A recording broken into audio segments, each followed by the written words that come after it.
Guys, welcome to Pakistani real action. तो कैसे हैं आप सब? उम्मीद है आप सब बढ़िया होंगे और मजे में होंगे। मेरा नाम है मुदस्सिर, मैं हूं मुबश्शिर। सो गाइस, आज की वीडियो काफी ज्यादा इंटरेस्टिंग होने लगी है। तो वीडियो का जो टाइटल है वो है how India has become fourth largest military of world. मतलब इंडिया दुनिया की चौथी लार्जेस्ट मिलिट्री कैसे बनी, आज हम ये जानेंगे। स्टडी आईक्यू का वीडियो, इनकी वीडियो का लिंक मिल जाएगा आप लोगों को डिस्क्रिप्शन में। काफी टाइम से लोग इस पे बोल रहे थे, वाकई यार इंडिया बहुत फास्ट तरीके से फोर्थ नंबर पे मिलिट्री पावर हो गया। तो बिना किसी देरी के भाई देखते हैं, मजा आएगा। ओरिजिनल वीडियो का लिंक मिल जाएगा डिस्क्रिप्शन में। आज चौथी महाशक्ति है मतलब इंडिया। तो काउंटडाउन करते हैं 3, 2, 1 एंड स्टार्ट। दोस्तों, हाल ही में आई ग्लोबल फायर पावर की एनुअल डिफेंस रिपोर्ट के अनुसार इंडियन मिलिट्री दुनिया में फोर्थ पावरफुल मिलिट्री है। Global fire power index countries को उनके पोटेंशियल मिलिट्री स्ट्रेंथ के बेसिस पर रैंक करती है। 2006 से ग्लोबल फायर पावर 140 कंट्रीज की मॉडर्न मिलिट्री पावर्स का एक यूनिक एनालिटिकल रिव्यू देती आई है। Global fire power ranking conventional तरीकों से लैंड, सी और एयर पर हर देश की पोटेंशियल वॉर मेकिंग कैपेबिलिटी पर आधारित है। Global fire power index 50 individual factor के बेसिस पर कैलकुलेट होता है, जिसमें man power, land forces, air power, natural resources, naval forces, logistics और फाइनेंशियल्स शामिल हैं। 140 कंट्रीज की इस रिपोर्ट में जहां यूएस 0.0453 के पावर इंडेक्स स्कोर के साथ फर्स्ट पोजीशन पर है, तो इंडिया चौथे स्थान पर है। रशिया ने 0.0501 के स्कोर के साथ सेकंड रैंक हासिल की है। उसके बाद चाइना 0.0511, इंडिया 0.0979 और जापान 0.119 का स्थान है। तो वहीं हमारा पड़ोसी देश पाकिस्तान 0.1572 स्कोर के साथ 9th पोजीशन पर है। दोस्तों, आज हम इस वीडियो में ग्लोबल फायर पावर की इस रिपोर्ट का एनालिसिस करेंगे और देखेंगे कि कैसे इंडियन आर्मी दुनिया की फोर्थ लार्जेस्ट आर्मी है। इस वीडियो में हम इंडियन आर्मी की रिसेंट डेवलपमेंट का भी एनालिसिस करेंगे, जिनके कारण फ्यूचर में इंडियन आर्मी की रैंक इंक्रीज होने की उम्मीद है। आइए शुरू करते हैं आज का डिस्कशन। नमस्कार दोस्तों, मेरा नाम है आदर्श और स्वागत है आपका स्टडी आईक्यू में। आगे बढ़ने से पहले मैं आपको बता दूं कि अब स्टडी आईक्यू के किसी भी शानदार कोर्स को परचेज करने से पहले, चाहे वो यूपीएससी एग्जाम हो, स्टेट पीएससी हो, जुडिशरी एग्जाम्स हो या फिर हो बैंक पीओ का एग्जाम, आप यूज कर सकते हैं कूपन कोड आदर्श 33, जिससे आपको मिलेगा फ्लैट 33% डिस्काउंट स्टडी आईक्यू के सभी कोर्सेज पे। बाकी के अपडेट्स के लिए आप मुझे मेरे सोशल मीडिया हैंडल्स पे भी फॉलो कर सकते हैं। Matter of man power. दोस्तों, एक्टिव मिलिट्री मैन पावर किसी भी कंट्री की आर्मी का बैकबोन होती है। किसी भी कंट्री के बॉर्डर्स को प्रोटेक्ट करने में ये सबसे इंपॉर्टेंट रोल प्ले करते हैं। एक्टिव मिलिट्री मैन पावर का मतलब है कि वॉर जैसी स्थिति में किसी देश के पास कितने एक्टिव पर्सनल अवेलेबल हैं। ग्लोबल फायर पावर इंडेक्स के अकॉर्डिंग चाइना के पास एक्टिव मिलिट्री पर्सनल की संख्या 2 मिलियन है, जो कि विश्व में सबसे ज्यादा है। और इसका एक कारण यह भी है कि चाइनीज मिलिट्री सर्विस लॉ के तहत चाइना के लोगों को regardless of their ethics, races, positions, religion और एजुकेशन मिलिट्री में कंपलसरी सर्व करना पड़ता है। India active military man power में सेकंड पोजीशन पर आता है। इंडिया में वॉलंटरी सर्विस होने के बावजूद ये संख्या 1.45 मिलियन है। हालांकि ये संख्या इंडिया के टोटल मिलिट्री पर्सनल का सिर्फ 30% है। US 1.39 million active military man power के साथ थर्ड पोजीशन पर है, जिसके बाद नॉर्थ कोरिया में 1.2 मिलियन और रशिया में ये संख्या 850K है। दोस्तों, किसी भी देश के लिए उसके पैरामिलिट्री फोर्सेस भी उतने ही इंपॉर्टेंट होते हैं जितने military forces. Paramilitary forces semi militarised force होती हैं, जिनका ऑर्गेनाइजेशनल स्ट्रक्चर, टैक्टिक्स, ट्रेनिंग, सब कल्चर और फंक्शन किसी प्रोफेशनल मिलिट्री की तरह ही होता है, लेकिन ये कंट्री की आर्म्ड फोर्सेस का हिस्सा नहीं होते। आपको जानकर हैरानी होगी कि ग्लोबल फायर पावर इंडेक्स के अकॉर्डिंग बांग्लादेश के पास 6.8 मिलियन के साथ सबसे बड़ी पैरामिलिट्री फोर्स है। इंडिया इस लिस्ट में भी 2.53 मिलियन पैरामिलिट्री मैन पावर के साथ सेकंड पोजीशन पर है। तो वहीं चाइना में ये संख्या 624K है। रशिया इस लिस्ट में 11th रैंक पर है, जबकि अमेरिका के पास ऐसा कोई पैरामिलिट्री फोर्स नहीं है। इंडिया की total available reserve military man power के साथ ये सेमी मिलिट्री फोर्सेस की संख्या 36.82 लाख है। चाइना के कंपैरिजन में ये आंकड़े 3 गुना है। दोस्तों, अगर हम इंडिया की आर्टिलरी और आर्मर की बात करें तो इंडिया के पास 4614 टैंक्स हैं, जिसमें Arjun MK1A, tank EX, T90S Bhishma, T72 Ajay जैसे मेन बैटल टैंक शामिल हैं। इसके अलावा इंडिया के पास 100 self propelled artillery, 4060 field artillery और 266 रॉकेट प्रोजेक्टर्स हैं, जिसमें स्मर्श 9 के 5.8, पिनाका, BM-21 शामिल हैं। Comparing air powers. दोस्तों, आर्मी के बाद अब अगर हम एयरफोर्स की बात करें तो इंडिया एयरफोर्स वर्ल्ड में थर्ड लार्जेस्ट एयरफोर्स है, लेकिन टॉप 3 एयरफोर्स यानी अमेरिका, रशिया और चाइना के कंपैरिजन में हम आज भी बहुत पीछे हैं। इसे हम ग्लोबल फायर पावर में दिए गए डेटा से समझ सकते हैं। टोटल एयर फ्लीट स्ट्रेंथ के मामले में अमेरिका इंडिया से 4 गुना और रशियन फ्लीट लगभग 2 गुना बड़ी है। डेटा की बात करें तो चाइना के पास 281 अटैक हेलीकॉप्टर्स हैं, तो वहीं अमेरिका के पास इनकी संख्या चाइना से 6 गुना है। तो दूसरी तरफ इंडिया के पास सिर्फ 37 अटैक हेलीकॉप्टर्स ही हैं। अटैक हेलीकॉप्टर्स आर्मर्ड व्हीकल्स और दुश्मन फोर्सेस के खिलाफ on call fire support platform प्रदान करने के लिए एक विशेष ओवर बैटलफील्ड कंपोनेंट है। ग्लोबल फायर पावर की रिपोर्ट के अकॉर्डिंग इंडिया इसमें 17th रैंक पर है। हालांकि इस गैप को कम करने के लिए पिछले कुछ सालों में इंडियन एयरफोर्स ने दुनिया के कुछ बेहतरीन एयरक्राफ्ट एक्वायर किए हैं। इसमें Dassault Rafale jet, Boeing Apache और चिनूक हेलीकॉप्टर शामिल हैं। आज इंडियन एयरफोर्स के पास 1700 से अधिक एयरक्राफ्ट हैं और उनमें से लगभग 900 फाइटर एयरक्राफ्ट हैं। इंडिया ने आईएएफ फ्लीट के साथ फॉर्मिडेबल मिसाइल आर्सेनल को भी इंटीग्रेट किया है। इंडियन एयरफोर्स की डेफिशिएंसीज को कम करने के लिए आईएएफ, जैगुआर, मिराज 2000, मिग-29 और सुखोई 30 MKI जैसे फाइटर जेट्स को अपग्रेड कर रहा है। 116 जैगुआर्स को डेरिन 3 यानी display attack ranging inertial navigation upgrades दिए जा रहे हैं, जिसमें new radar, fully integrated electronic warfare suit, smart multi function displays, new avionics और न्यू अटैक सिस्टम शामिल है। इसके अलावा इंडियन एयरफोर्स ने recently S-400 air defence system acquire किया है। इसमें short, medium and long distance range missile शामिल हैं, जिनकी रेंज 400 किलोमीटर तक है। इंडियन एयरफोर्स के S-400 एयर डिफेंस सिस्टम की फिनोमिनल कैपेबिलिटी चाइना के H-6 के बॉम्बर्स और उनके AWACS और फ्लाइट रिफ्यूलिंग एयरक्राफ्ट को टक्कर दे सकती है। इंडियन एयरफोर्स की बात की जाए तो इंडिया के पास टोटल 2182 एयरक्राफ्ट्स हैं, जिसमें 564 कॉम्बैट एयरक्राफ्ट जैसे मिग-21, मिग-29, Jaguar, Miraj 2000, Sukhoi Su-30, HAL तेजस और डसॉल्ट रफाइल शामिल हैं।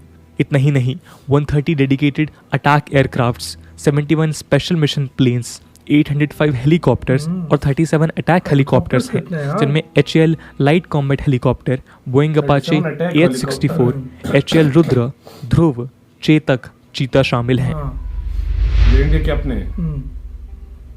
दोस्तों, इंडियन एयरफोर्स की ही तरह इंडियन नेवल स्ट्रेंथ की बात करें तो इंडियन फ्लीट की स्ट्रेंथ 285 है, जिसमें 1 aircraft carrier, 16 submarines, 10 destroyers, 13 frigates, 19 corvettes, 3 mine warfare ships और 139 कोस्टल पेट्रोल शिप्स हैं। इंडिया नेवी यूं तो 4th पोजीशन पर है, लेकिन इंडिया के पास वॉरफेयर शिप्स की भारी कमी है।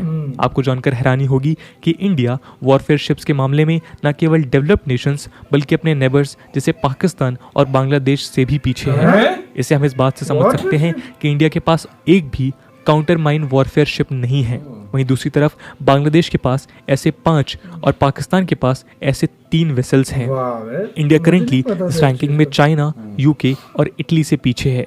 चाइना के सबमरीन फ्लीट में 70 से अधिक सबमरीन शामिल हैं, जिनमें 7 nuclear ballistic missile submarines, 12 nuclear attack submarines और 50 डीजल अटैक सबमरीन शामिल हैं। चाइनीज फ्लीट का साइज इंडियन नेवी से 3 गुना अधिक है। जहां चाइना के पास 70 से अधिक सबमरीन्स हैं, वहीं इंडिया के पास अभी 20 से भी कम सबमरीन्स हैं। इतना ही नहीं, चाइना डिस्ट्रॉयर्स फ्लीट के कंपैरिजन में भी इंडिया से आगे है।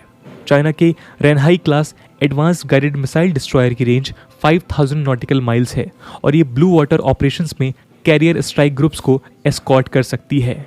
ये HQ-10 और HHQ-9 भी सरफेस टू एयर मिसाइल्स के अलावा YJ-18A anti ship cruise missiles, YU-8 anti submarine rockets और YJ-100 लॉन्ग रेंज ASCM से लेस है। चाइना के Renhai class advance guided missile destroyer के कंपैरिजन में INS Kolkata class 16 BrahMos missiles को एक साथ फायर करने में सक्षम है। ब्रह्मोस दुनिया की फास्टेस्ट सुपरसोनिक क्रूज मिसाइल है। हालांकि चाइनीज नेवी के ल्युआंग 3 क्लास डिस्ट्रॉयर्स द्वारा उपयोग किए जाने वाले YJ-18 सुपरसोनिक ASCM की 537 किलोमीटर की रेंज की तुलना में ब्रह्मोस मिसाइल्स की रेंज सिर्फ 290 किलोमीटर ही है। बजट हर चीज तफसील दोस्तों से किसी भी बता रहे कंट्री की भाई। मिलिट्री हाँ का भाई। डेवलपमेंट उसके बजट पर डिपेंड करता है। ग्लोबल फायर पावर के डेटा के अकॉर्डिंग इंडिया का defence budget 6th highest defence budget है, जिसकी वैल्यू लगभग 3.7 लाख करोड़ है। हालांकि 2022 में मिनिस्ट्री ऑफ डिफेंस के बजट एलोकेशन में सिग्निफिकेंट इंक्रीज हुआ है, तो देश में चल रहे मिलिट्री मॉडर्नाइजेशन अभियान के लिए अच्छी खबर साबित हो सकता है। इंडिया की फाइनेंस मिनिस्टर निर्मला सीतारमन ने फिस्कल ईयर 2022 से 23 के लिए मिनिस्ट्री ऑफ डिफेंस को ₹5,25,166.15 करोड़ एलोकेट किए हैं। फाइनेंस मिनिस्टर निर्मला सीतारमन के अकॉर्डिंग इस अमाउंट से ₹1.52 लाख करोड़ मिलिट्री के कैपिटल एक्सपेंडिचर के लिए रखा जाएगा, जिसमें purchasing new arms, fighter jets, warships and other military equipment शामिल है। ये अमाउंट लास्ट ईयर के बजट से 10% ज्यादा है। हाल के वर्षों में रक्षा बजट में ये सबसे बड़ी वृद्धि है। ग्लोबल फायर पावर किसी देश की पॉपुलेशन के उस प्रपोर्शन को भी ट्रैक करता है जो एनुअली मिलिट्री एज तक पहुंचने वाले हैं। इससे किसी भी देश में अवेलेबल मिलिट्री मैन पावर को प्रेडिक्ट करने के लिए यूज किया जाता है। इंडिया में यह संख्या आबादी का करीब 1.7% है। डेटा के अकॉर्डिंग अगले साल 23 लाख लोगों की मिलिट्री एज तक पहुंचने की उम्मीद है। ये पूरे विश्व में सबसे ज्यादा है। पॉपुलेशन वाइज ना भाई। Recent development global fire power ranking under development project को कंसीडर नहीं करती है। दोस्तों 2022 में इंडिया की डिफेंस कैपेबिलिटीज में फर्दर एनहांसमेंट होने की उम्मीद है। इंडियन एयरफोर्स की स्ट्रेंथ इंक्रीज करने के लिए मिनिस्ट्री ऑफ डिफेंस ने HAL को 83 light combat aircraft MK-1A jets Indian air force को सप्लाई करने के लिए 48,000 करोड़ एलोकेट किए हैं। इन 83 नए एयरक्राफ्ट्स में से 73 MK-1A फाइटर जेट्स हैं और 10 LCA MK-1 ट्रेनर एयरक्राफ्ट। इसके साथ इंडियन मिनिस्ट्री ऑफ डिफेंस ने भारत इलेक्ट्रॉनिक्स लिमिटेड के साथ 1000 करोड़ की डील साइन करी है, जिसके तहत Bharat electronics limited Indian army को सॉफ्टवेयर डिफाइंड रेडियो टैक्टिकल देगी। सॉफ्टवेयर डिफाइंड रेडियो टैक्टिकल एक 4 channel multi mode multi band 19 rack mountable और शिपबोर्न डिजाइन रेडियो सिस्टम है। SDR टैग के डिजाइन एंड डेवलपमेंट के लिए defence research and development organisation, weapons and electronic system engineering establishment, BEL, centre for artificial intelligence and robotics और Indian navy के बीच एक joint venture हुआ है। डिफेंस एक्विजिशन काउंसिल ने पिछले साल सितंबर में DRDO को 6 new airborne early warning and control planes develop करने की मंजूरी दी थी। 10,994 करोड़ के बजट के साथ ये नए प्लेन्स इंडियन एयरफोर्स के लिए आइज इन द स्काई के रूप में काम करेंगे। उम्मीद है कि इन रिसेंट डेवलपमेंट के बाद 2023 में इंडिया की परफॉर्मेंस इंप्रूव हो सकती है और वे इंडिया के डिफेंस प्रिपेयर्डनेस में एक क्रिटिकल गैप को भी भरेंगे। कंक्लूजन। जैसे जैसे इंडिया टेक्नोलॉजिकली और इकोनॉमिकली दुनिया में एक एमिनेंट पोजीशन कैप्चर कर रहा है, इंडिया को मॉडर्न कॉन्टेक्स्ट में अपनी मिलिट्री पावर को भी बिल्ड करना होगा ताकि फ्यूचर में आने वाले थ्रेट्स और चैलेंजेस का सामना किया जा सके। हालांकि बजटरी कंस्ट्रेंट्स को देखते हुए इंडिया के लिए मिलिट्री पावर को बिल्ड करना आसान नहीं होगा, स्पेशली जब हमें अपने सिटीजन्स के लिए ह्यूमन सिक्योरिटी और better quality of life provide करने के लिए इकोनॉमिक डेवलपमेंट पर फोकस करना जरूरी है। इंडियन मिलिट्री को दुनिया की लार्जेस्ट और मोस्ट पावरफुल मिलिट्री बनाने के लिए न केवल आर्मी के इक्विपमेंट नीड्स को करेक्टली आइडेंटिफाई करने की जरूरत है, पर उसके साथ साथ कैपेसिटी बिल्डिंग और मॉडर्न वेपन्स के प्रोक्योरमेंट प्रोसेस में तेजी लाने की भी जरूरत है। तो दोस्तों ये था एक एनालिसिस ग्लोबल। तो यार ये वीडियो खत्म, बहुत औसम वीडियो थी यार, सारी चीजें एक एक करके बताई गई है। और भाई मतलब ये 2022 का मतलब ग्लोबल फायर पावर इंडेक्स था, मतलब वो जो निकालते हैं 2006 से वो निकाल रहा है, और यार बहुत जबरदस्त था भाई। एक मतलब इसमें देखो अभी तो इकोनॉमी भी मतलब इतनी ज्यादा नहीं है ना। देखो जो दूसरे देश हैं जिस तरह चाइना हो गया या हो गया अमेरिका, उनके देखो एक तो GDP भी बहुत ज्यादा है और ऊपर से यार मतलब वो बहुत स्टार्ट से पैसा मतलब बहुत लगा रहे हैं। और लिहाज से अगर देखा जाए ना तो रशिया आज से कोई 100 सालों से लगा रहा है पैसा, तो वो उस लिहाज से उधर पहुंच गया। लेकिन एक बात बताऊं, देखो देश को भी चलाना होता है ना। अब रशिया ने देखो अगर उस चीज पे सारा पैसा लगाया, आज उसकी इकोनॉमी देखो ना कहाँ गई है। और चाइना का पैसा बहुत है, वो लगा सकता है। वो 200-300 बिलियन डॉलर खाली लगाता है और इंडिया 70 बिलियन डॉलर लगाता है।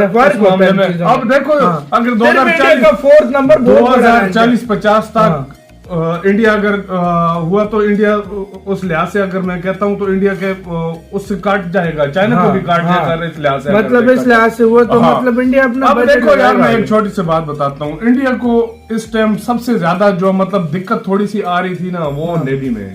ठीक है, नेवी में इंडिया काफी ज्यादा काम कर रहा है, सबमरीन और कुछ एयरफोर्स के मतलब जो हेलीकॉप्टर्स हैं उसमें अटैक हेलीकॉप्टर। देखो जैसे जैसे टाइम गुजरेगा जो इंडिया के पुराने जो जहाज है मिग 21, 29 डाउन करना पड़ेगा।